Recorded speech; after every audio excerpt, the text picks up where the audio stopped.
Morning, good to see everybody here. I'm Tom Lincoln. I'm the leader of the congregation Deacon University Chapel's LGBTQI Fellowship. Our group meets the third Sunday of every month, right after worship, in the chapel basement. So one of the things we wanted to do was we were invited to provide a speaker on that subject. So the first person I thought of was the Reverend Bill Willimon. He was here. He and Nan Cohane are the ones that made it happen. Stood up to some resistance. First same-sex union, which medical doctors who are on staff at the Duke University Medical Center. Clark was the organist, and he asked me if I would be willing to crucify at that first union. I said, yes. He said, not so fast. He said, there may be press, there may be protesters, there may be all kinds of stuff going on outside the chapel that you don't want to be a part of. And I said, because the couple wanted a full service with communion and a procession across the crucifix and everything. I was there, but I wouldn't have been there if it hadn't been for Reverend Willimon. So please introduce him now to talk a little bit about the history of how it came to be and how our history going forward should be. Tom, thank you. Good to be with you, and I thank Tom. I was surprised by his invitation to appear before you, and but I'm grateful because it's given me an opportunity to think back and recover some of these moments. I am uneasy being cast as some kind of leader or hero in all this, because I think probably I'm more of a follower, indebted to people like Tom Lane, who were part of my flock, as I considered them my flock at Duke Chapel, who really opened doors for me and helping me see more clearly what was true. So, wow, I'm a United Methodist, and my church in the 1980s, for the first time in history, our history, added a prohibition against, in the first words, homosexual practicing pastors in our church. That proved to be a kind of disastrous move, not only because of what it stood for and all, but it turned out it opened the door to lots of other restrictive legislation that our church had not known before in telling the church who it can ordain as leaders and not. And it was preparation for a later prohibition against same-sex unions. But that became a kind of official Methodist stance. For the first time ever, telling Methodist ministers who they can marry and who they can't marry, and which was very kind of un-Methodist. But it also kind of mirrored trends that were going on in a number of mainline churches. So that was me, the Methodist. I'm ordained to administer that polity. And I know when I got a call from Terry Sanford asking me to be dean, at that time it was called minister to the university at Duke Chapel. One of the things I had to wrestle with was thinking, gee, I'm ordained to represent the church, and I've struggled with that, and that's who I am. But in this job, I'm not being paid by the church. I'm being paid by Duke University, which is not a Methodist church. And what's life gonna be like representing not only the Methodist Church, but also Duke University? And I wondered, gosh, how will I like that? What if I'm cast in a position where I've got to decide against my ecclesial official responsibilities and my university responsibilities? Well, there were moments like when I would get a call from the president's office and saying, so-and-so's daughter wants to be married in the chapel, and y'all told him she doesn't fit the description, somebody who can be married in the chapel. And I said, well, yeah, she doesn't. We have these rules and all. And so the president would say, well, break them. This person is a major donor to the university. And I said, fine, and I thought, what if the president calls someday and says, I need you to recant your belief in the virgin birth of Jesus. And I said, all right, that's too far, but that never came. Probably because the president had never heard of that belief. Anyway, so that kind of cast where I found myself. And it felt like beginning in the mid-'80s, there was increasing discussion in the church about issues of same-sex practice, belief, identity, and Christian teaching. And I remember early on, I got a call from the Duke Chronicles saying, I'm doing a story on what the church believes about homosexuality. And just, could you make a statement? What does the church believe about homosexuality? And I said, ooh, this is a complicated, controversial subject, which I'd be glad to discuss with you, but I need you to come over here and let me try to do my best to explain this to you, the diversity of the church's teaching on this. I got to have this article done in 15 minutes. So in disgust, I said, well, I'll just say I believe everything our Lord taught on this subject. Okay, thank you.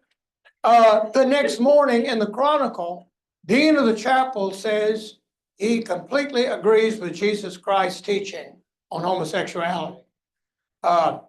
So by 9 o'clock, I got a call from the Campus Crusade pastor, campus minister saying, hey, what Bible are you reading? What does Jesus teach about this? I said, I meant it to be a put down of a reporter, but that's not a bad response. I believe in everything Jesus believes about this, which is nothing. And and I also remember I had a group from the Divinity School come over and say, we think we deserve a discussion of these issues. But the dean at the Divinity School is frightened over this because this is such a controversial, conflicted thing. Would you be willing for us to have a panel to talk about this? And I said, sure. I said, we don't have much space, but basement of the chapel, be fine. And we talked about who should be on the panel. I remember Stanley Hauer was. I remember a Methodist minister who was president of the Gay Lesbian Alliance and of clergy came over from Raleigh, Jimmy Creech. And I remember that night I went thinking we'd have a group of Divinity School students to discuss it.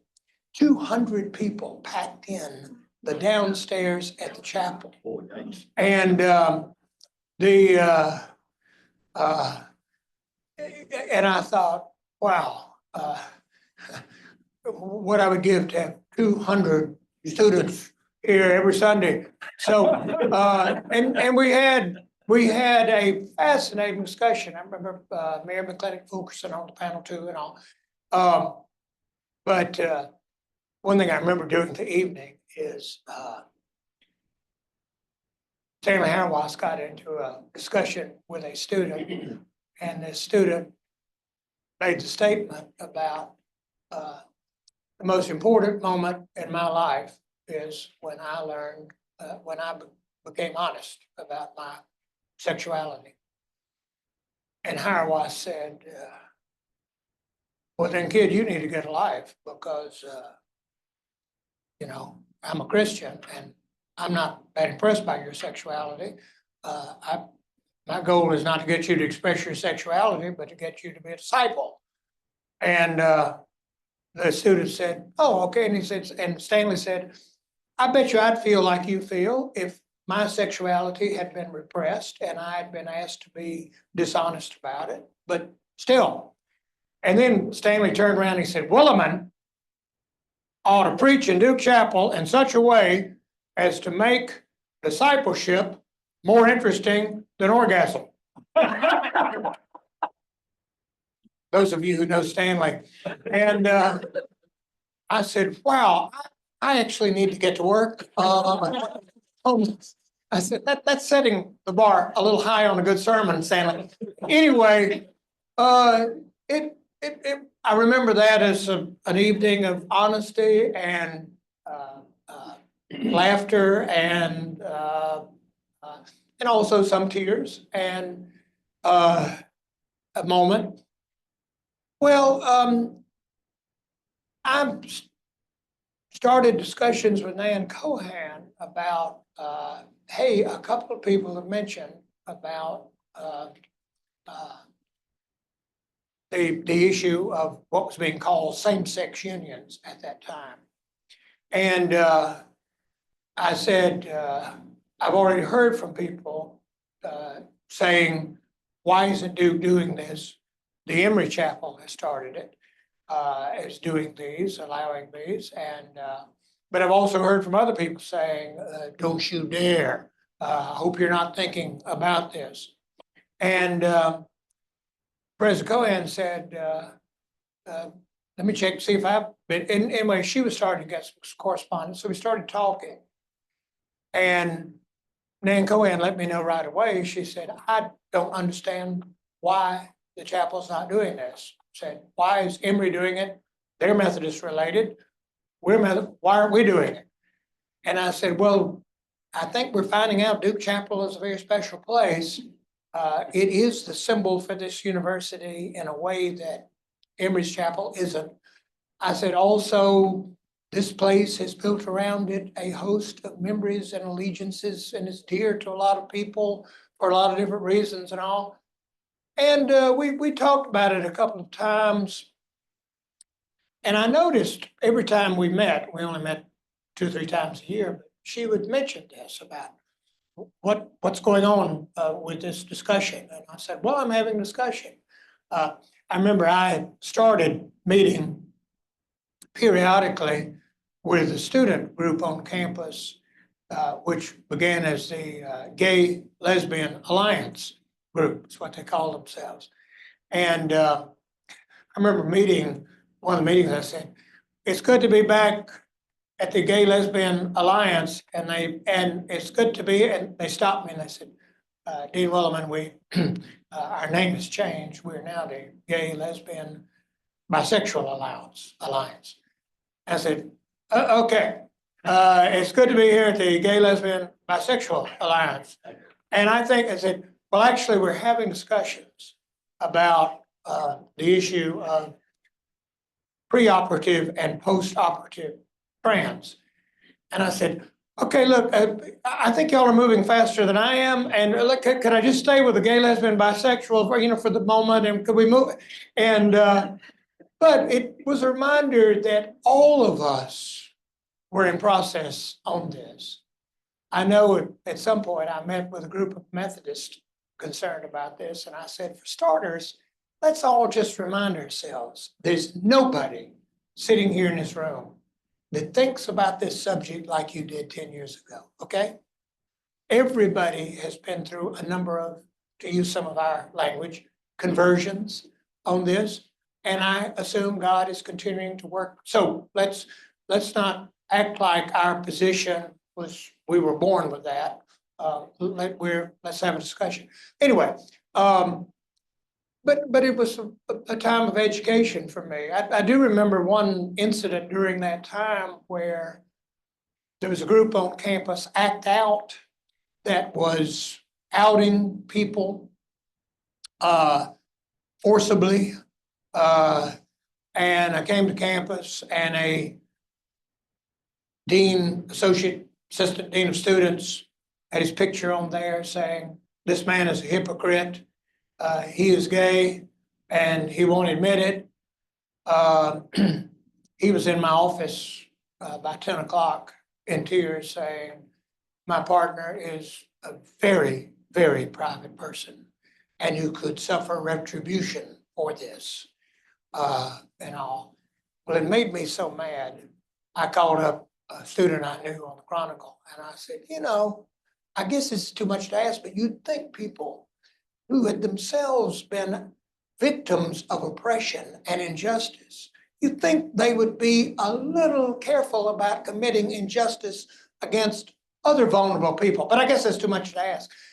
Anyway, they printed that in the Chronicle. And so Nancy Free Clark, who was pastor of the congregation at Duke Chapel, said to me, word is you have really upset that Act Out group and there's going to be a forcible outing at the chapel. And I said, okay, Nancy, is it you?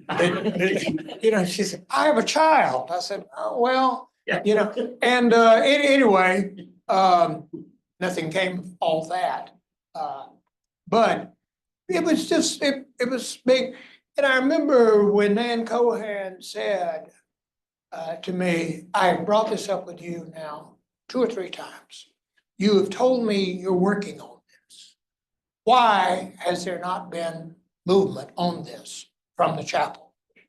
And I said, could I just ask, I said, Nan, it's interesting. This is the only issue you've ever brought up with me. Usually it's about the budget and things like that. But I gather this really means something to you. And help me understand why this is such a priority for you. And she said, as president at Wellesley, I think we had 6 to 8 students in my time there that took their lives, that I believe this was at the base of it. And she had tears in her eyes, which I had never seen in this strong woman. And I said, thank you. I said, this will happen, and it will happen with alacrity. And I said, Nan, forgive me. I said, I realize I'm guilty of lapsing into a situation of like, you're an administrator, I'm an administrator. Let's deal with this as an administrative matter. Let's get through it with a minimum amount of damage. That's the policy issue. I said, I love that this is a heartfelt issue for you. That really, that's powerful. And that also pushes me. And she said, could we move on to another issue? Anyway, a very businesslike person, but I then, with her permission, formed a committee. So that's kind of the way the Methodists do things. And I think Nan kind of suggested, that's the way ministers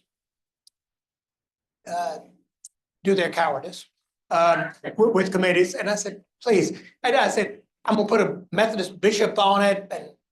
And I said, my goal is to bring the maximum number of people along with us that we can.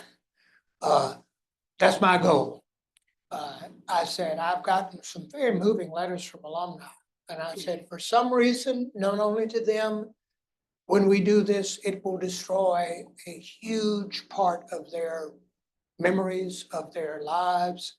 I think they're wrong, but I said, anything we can do to kind of bring this along.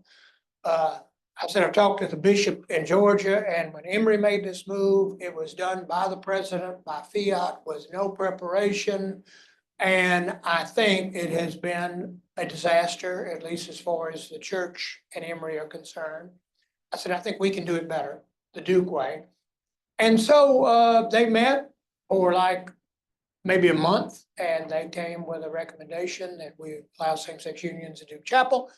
And that, that we not demand that any, allow same-sex unions to Duke Chapel for those clergy who are in churches that perform same-sex unions, but that we not make anybody do them that is any clergy who are not in such churches, like Methodists. And so that was done. And as Tom mentioned, the first was to do doctors. It kind of surprised me that we weren't deluged with couples wanting to do it, which may be a commentary on the chapel's long list of rules for weddings, the fact that weddings are expensive in Duke Chapel, et cetera, maybe the fact that you gotta wait for months to get on the list, maybe. There were some staff at the chapel who said, I can't in good conscience do this, and if we do have requests for same-sex unions, I will need to be absent on that day. And I said, well, then you need to resign. But this is something we're doing and believe in doing and all. They didn't resign. Also, I remember President Cohan saying to me afterwards, she said, I have a letter from a professor at the divinity school that says that we have desanctified the chapel and that he refuses to enter the chapel again because we have violated sacred space. What is he talking about?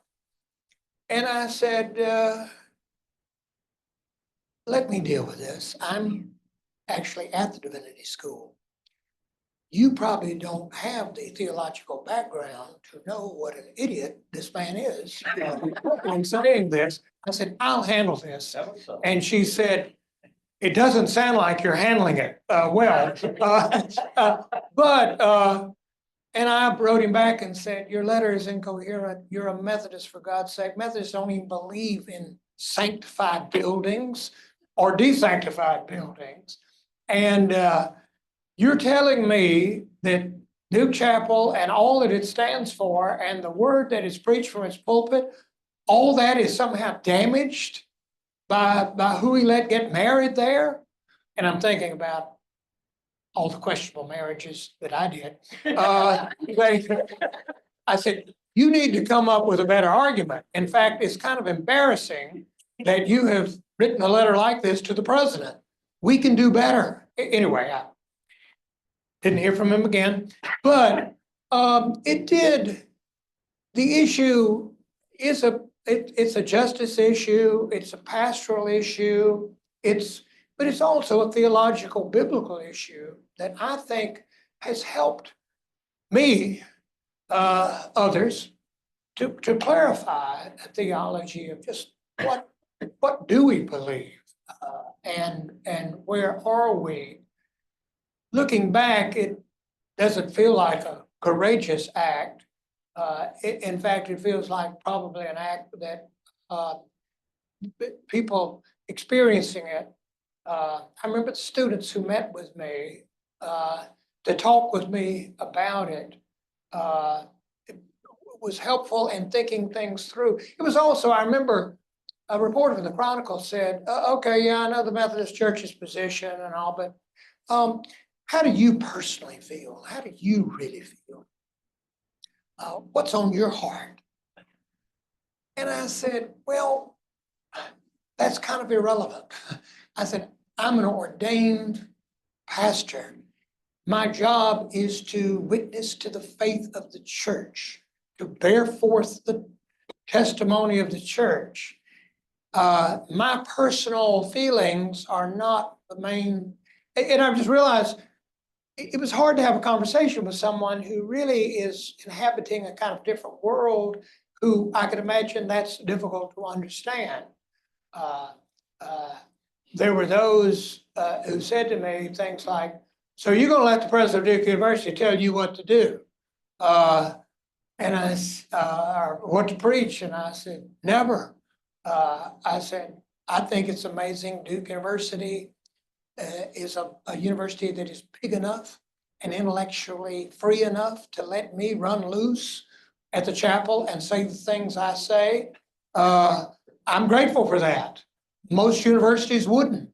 But also, anyway, it was a time I experienced that December the 8th, I'd forgotten this, but December the 8th, 2000 is when President Cohen and I issued the letter saying it was done. We did have some people who felt betrayed or felt that they were not heard or were deeply disappointed. However, it kind of amazed me that we had less pushback than we think. I do think we clergy are often guilty of overweighting criticism. I learned during the process too, a management dictum that I've carried throughout my ministry afterwards. And that is sometimes argument, criticism is a request for more information. Sometimes it's not you're a bad person and messed up and all, but sometimes it's just tell me more. What were you thinking? How did you get to this point? So I enjoyed those teaching moments. I do remember Jim in the choir is now in Virginia Beach, Virginia, senior moment. Anyway, at the end of service, coming out of he was a lawyer, but coming out of the chapel, and he said, "Just for your record, I'm gay, and when I look at the sorry marriages, heterosexual marriages around me, I don't want any part of it, okay?" And I said, "Jim, thank you. That's reassuring." And I said, "Not my marriage." And Jim said, "I know your marriage." Anyway, and it was fascinating to see that. So I do think, though it is an interesting case study of tensions that can kind of occur in the church, in the university, Bishop Ken Carter, who was on the committee, when I thanked him for his service on the committee, said, "Well, I know you're as embarrassed as I am." And I said, "Embarrassed? How do you mean?" He said, "It's embarrassing for a secular university like Duke to have to show the church the way to be the church." I said, "Ken, well said." Anyway, I wondered if there are any questions, responses? Yes. And the person asked you, "Yeah, but what do you feel?" Need a microphone. Oh, I'm sorry. Okay. When the person asked you, "Yeah, but what do you feel?" If I've heard the whole thing, it sounds like you sidestepped that. But at the point, doesn't it all come down for us? You know, what do we feel? And we don't always know what we feel. Yeah. And what I felt 6 months ago might be different than I feel today, might be Sure. different than I'll feel a year from now. But that personal thing, And that comment may be a good speech for, because feelings are fickle and move back and forth.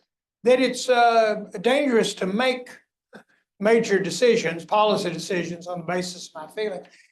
You're right, that could be perceived as a kind of evasion. Only I thought, and I am certainly capable of evasion, but I think I perceived it as, ordination. When I had hands laid on my head, one of the things I think happened was, the bishop said in so many words, we actually don't give a rip where you came from, your personal doubts and misgivings. You now are an official. You have to represent the witness of the church. Now, of course, you have your feelings about that, and those are appropriate, but I remember being part of a funeral in Duke Chapel where the pastor got up, presiding minister, I was just there, part of the liturgy. The pastor got up and said to the assembled congregation that he had personal misgivings about the Christian teaching, excuse me, of the resurrection. And I sat there thinking, who gives a rip? I mean, how, are you so egotistic? You actually think we're here for a deep dive into your personality and your misgiving? No, we're not here for any of that. And we're not interested, and at this moment, for you to display your own doubts and misgivings, that's inappropriate. Why don't you stand up and say what we believe, what the church believes? And so that was kind of my thinking there, and to realize, but I also, and I think administrators get into this, that if people think your personal feelings have taken this over, I remember at one point, there was a letter to the Chronicle saying, yeah, of course, Nan Cohan has done this. She's a lesbian. She's a secreted, closeted lesbian. And I thought, ooh, yeah. And I wanted to write back to the student and say, I'm sorry, that she actually is being motivated by deep personal commitment and also her responsibilities to preserve this university. So, but it is I think, I was asked to go to last fall to Sanford School of Business. There's a guy teaching a class there whom I knew as a student, and he had a wonderful leadership class on 8 momentous decisions at Duke University. And the same-sex union thing was one of his 8, and had me over to testify. The week after they had interviewed Nan Cohan, the students, they found some discrepancies between Nan's memories of it and mine. But I was saying to the students, I said, and it really worked out so well, and I was so glad we could do that. I felt a sense of accomplishment and was glad. And one of the students said, oh, that's interesting, because a week after the decision in the Chronicle, there was an editorial which said, at last, Dean Willimon has summoned up the courage to finally do the right thing. And while he's congratulating himself on what he accomplished, his accomplishment is so small, and said, we asked, why did it take him 1 year of dithering to finally do the right thing? I said, yeah, I forgot about that editorial. Yeah, thank you.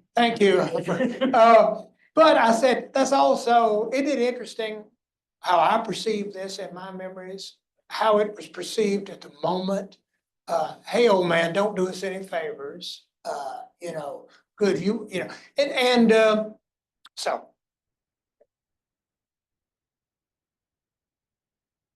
I was Mel White was a star leader preacher of the Metropolitan Community Church. I met him, I had heard, and I got online, found out he's great. So I invited him to preach in Duke Chapel, and he stood up, and this was 82, 82 or 3, or, but no, it was 85, I guess, you know. He stood up and said, I'd heard about this beautiful building. It's wonderful to be here. What an honor. And I think, I'm so grateful for this invitation. And I think thereby, Will Willimon has shown that he never, ever wants to be a bishop in the Methodist Church. That's over. Well, a couple of people came out just furious that he would say that. I said, I kind of think he's right, you know, but I think, well, anyway, excuse me. I have a Yeah, question about- yeah, Tom? Of course, you did become a bishop.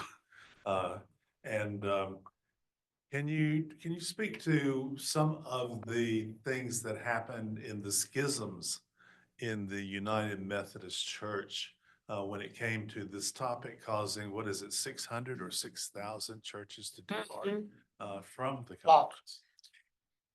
Thank you. I think that's a great question because it reminds us that, you know, I'm kind of speaking like we had a hard decision to make. We made it and we moved on. No, we haven't. I mean, in the recent election, sorry to bring that up, but you know, trans people make up 1% of the population, something like that, maybe less than 1%.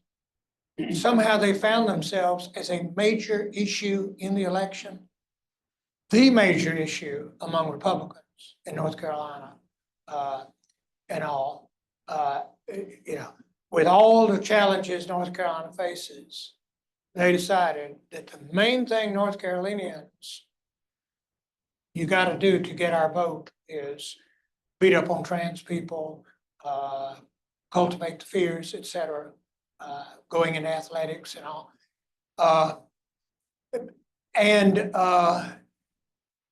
So it's a reminder that these fears continue. I'm doing currently a study of my home church in Greenville, South Carolina, 2,000 members, second largest Methodist church, South Carolina, that disaffiliated from the United Methodist Church. And predictably, one thing I've noticed in my interviews with people there, predictably, one of the first things the disaffiliates say, it's not just about gay, lesbian issues. It's not just about that. And I said, well, that's interesting because I got this brochure and you're upset that we have some liberal seminaries. You're upset. And then you found a Methodist somewhere that doesn't like the Apostles' Creed, and you've printed that. And the next 2 pages are on LGTQ issues. And you're telling me this isn't your one issue?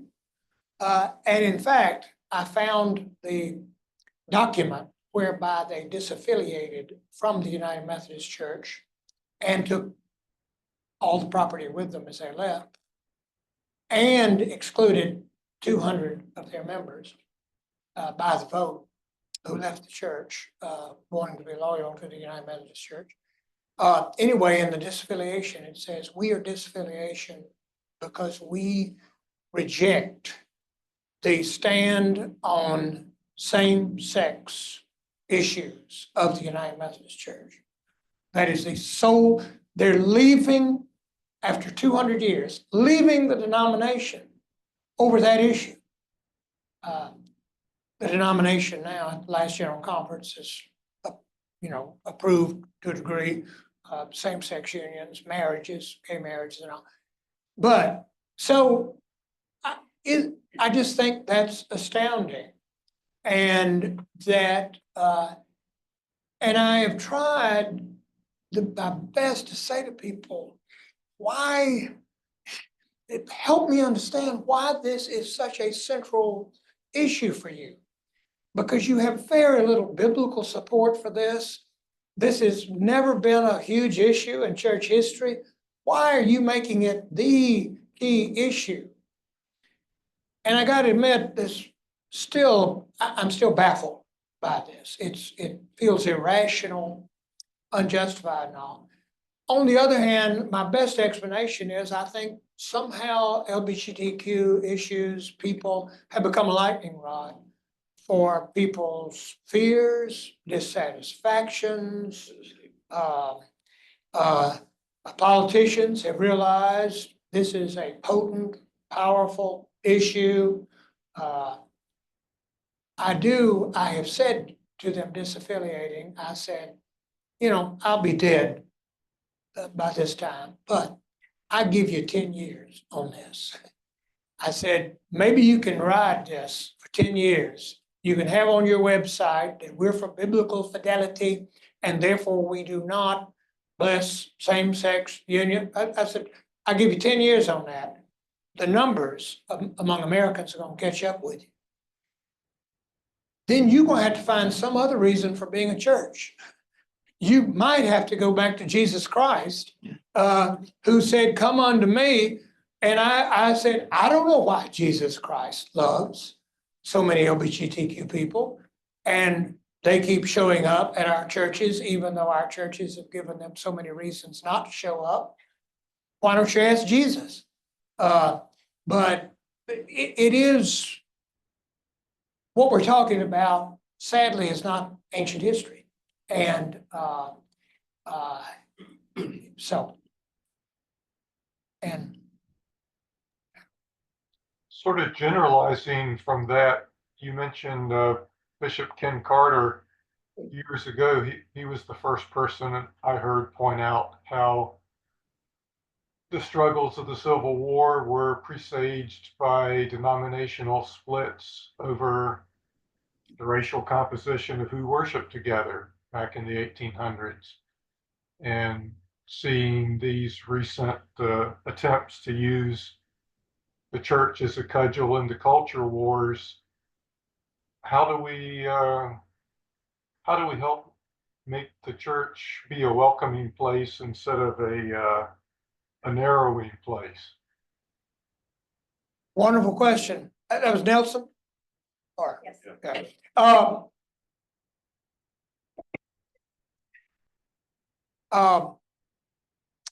Ken Carter was Bishop of Mississippi. I was Bishop of Alabama. We're both white Southern males. I bet we both tend to expect race be around every issue. I do. I was sometimes criticized at Duke Chapel for seeing the world in black and white and seeing every issue as a kind of black and white racial issue. Guilty. I'm from South Carolina. It explains so much. Well, I find it interesting that 4/5 of all the United Methodist churches who have disaffiliated from the United Methodist Church are in the Southeast or Texas. Is there a connection there? Yeah, let me tell you, there is. The new Global Methodist Church, the successor, is even more white, radically more white among its clergy and its membership than is the United Methodist Church. But Nelson, you raised that there's a long history of the culture kind of setting the agenda for the church either capitulating into the culture or seeing itself as reacting against something in the culture. And such as it ever been. I keep reminding myself, Christianity has had conflict with every culture in which it has been part of, including the very first culture. 2, Christianity has used every culture it's been a part of. It's learned the language. It's not only learned the language, it learned the vernacular so it could communicate the gospel. The gospel has assaulted every culture, but in different ways. And the gospel has been transformed by every culture, but in different ways. And maybe, for instance, the present moment, post-election, may be a good time for the church to get back to basics. I got a friend, he's a white professor at James Madison University.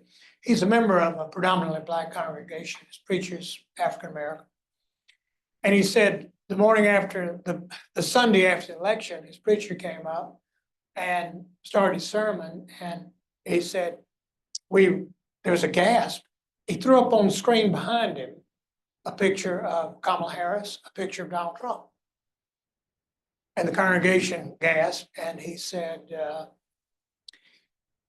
let's get clear this morning. Neither one of these people represent the church. Neither one of these people were running for office, to promote Christian principles or as Christians or anything. He said, we don't owe either one of these people anything as Christians. And then he threw up a picture of Jesus Christ, and he said, the point of our worship is a political campaign for Jesus Christ. That's what we do. And then he threw back a picture of Harris and Trump, and he says, the Bible says we only owe these two people one thing, and I demand that you fulfill that command. You have to pray for them, and you have to pray for both of them. You don't have to obey them. You don't have to kill for them. You don't have to give your life to them. You do have to pray for them. And then he said, now, let's move on to more important business. And he moved into his sermon. And I remember I came to Duke Chapel Sunday after the massacre in Israel by Hamas. And full of, not knowing what to say, well, Bruce was preaching from Isaiah, and Bruce got up and Bruce said, here's my memories of what I heard Bruce say. Wow, what a horror, what we have witnessed, I don't know what to say about that. I have no word for peace in this troubled part of the world historically. All I've got is Isaiah, a Jew from hundreds of years ago, who wrote these words during a time of horror, of massacre, of injustice, of exile, killing, rape. Hear these words. And he read from a portion of Isaiah, gotten what portion, and talked about, isn't it amazing that Isaiah could affirm God's providential care, even in a horrible moment. Anyway, I left chapel thinking, wow, that's good. That is exactly what we needed to hear. We don't need to hear a preacher standing up and saying, hi, I'm an expert on international relations. And here's what I would say if I were ever asked to comment on international relations. The preacher said, I'm an expert on one thing, the Word of God. Here it is. I know listening to it, I sat there thinking I had come so despondent and despairing. One message I got from the sermon, though Bruce is way too nice to make a comment like this, is you're nobody special, okay? I know you Americans like to think you are, the hope of the world. You're not. You're nobody special. God has carried his people through worse than this. So anyway, yes.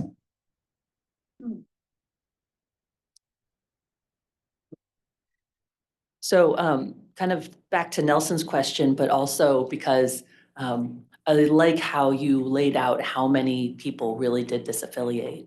I've been doing some work with NASCAR on how they continue to promote their diversity, equity, and inclusion work, which many of us did not know that they've been doing for 20 years. And as they're, I know, and I as, need to see your work. Yeah, it's pretty impressive. And I will That's say it, I grew up in North And Florida, that so it blew a statement- lot of my stereotypes. In that statement, you judged me so badly. So, and Yes. that's so Well, good. actually, the best thing is that that's exactly what the president said, is that, so they had kind of their spotlight moment in 2020 when they had to ban the Confederate flag. And they had been trying to do it for a number of years, but they didn't control the track. So after the Charleston church massacre, they started a program where they went to every person who came into the track with a Confederate flag, with a high quality US flag, and offered to trade. And that was the best they could do. And they said, you can imagine how poorly that worked. So when they had to come and actually ban the flag in 2020, when they finally had the control to do it, and it was kind of a spotlight moment, they had what they said was the myth of the core fan, meaning they thought that they were going to lose, maybe the same amount that we lost in disaffiliation, and were they all okay with it? And everybody said, yeah, we're okay with losing those fans. And so they did it. And guess how many fans they lost? Yeah. Almost none. And guess how many fans they gained? A lot. And the thing is that strikes me is, how, you said that people gave up on the church of their ancestors over this issue. And when it came to having to look at a similar issue, although NASCAR does a lot with Pride too, they lead the Pride Parade in most major metropolitan countries with a rainbow NASCAR car, which again, most people don't know, but when they kind of brought all of this to the forefront and said to their fans, Steve Phelps had a speech. He said, basically, this is America and we can do better and we can listen to one another. And they said, shame on them. They thought they were going to lose all these people. And as it turned out, they really lost a very tiny vocal majority. But like, I just look at that and I say, why did people not give up on their sport, but they were willing to give up on their church? And I wonder if it's because in the church, I wonder. You're just full of judgmentalism, aren't you? And you're saying, And I'm coming down the finish lane for the checkered flag, which is, I think it's because in the church we as the congregation don't think we know as much as the leaders, and the leaders are telling us that we've got to. The conservative leaders are saying you've got to leave the church, whereas there's no one in racing saying you've got to do this, and so people go with their own feelings, and it kind of comes back to what we've all been talking about. Feelings is that. Rules and laws and jobs and roles are all important. But when we don't know what to do, we go with our feelings. And if there's a leader who can sort of go over our feelings and say, I'm telling you what's right, then maybe a lot of those people who disaffiliated. Wonderful word. Hated doing it, but they didn't know. And so I'm hearing multiple things there. I mean, one is, hey, are you sure you're going to lose members over this? Or is this an issue that you should say, hey, but also your comment, I remember my son and I, he was a teenager, we were at the Carolina Panthers football game. I'd taken the Sunday off to worship in the Panther Stadium in Charlotte. And I think Ken Nelson got up and said, Dean Willimon is engaged this weekend. I know doing good somewhere. Anyway, but at the start of the game, my son leans over to me and says, I know this is painful for you. And I said, why painful? He said, look, this stadium is 3 times more racially inclusive than Duke Chapel. I said, shut up and watch the game. But that sense of they loved NASCAR more.